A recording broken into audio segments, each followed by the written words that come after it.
ನಾನು ಪ್ರೊಫೆಸರ್ ನಾಗರಾಜ್ ಅಂತೇಳಿ ಈ ಸುಂದರನಗರದ ನಿವಾಸಿ. ನಾನು ನಮ್ಮ ಓರಿಗೆಯ ಹುಡುಗ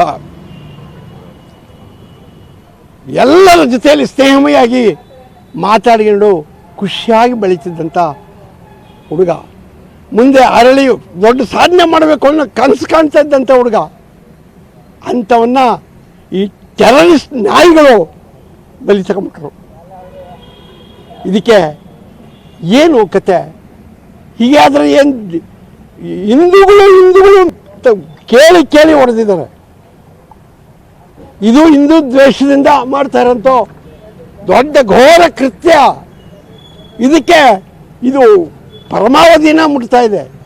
ಇದಕ್ಕೆ ಕಾರಣ ಬಹುಶಃ ನಮ್ಮ ಸರ್ಕಾರ, ರಾಜ್ಯ ಸರ್ಕಾರ ಓಟಿನ ಆಸೆಗೋಸ್ಕರ ಮುಸ್ಲಿಮರನ್ನು ಓಲೈಕೆ ಮಾಡ್ತಾ ಇರೋದೇ ಕಾರಣ. ಇದಕ್ಕೆ ಈಗ ಹಿಂದೂಗಳು ಯುವಕರು ಗಟ್ಟಿ ಮನಸ್ಸಿಂದ ಎದ್ದು ನಿಂತ್ಕೋಬೇಕಾಗಿದೆ.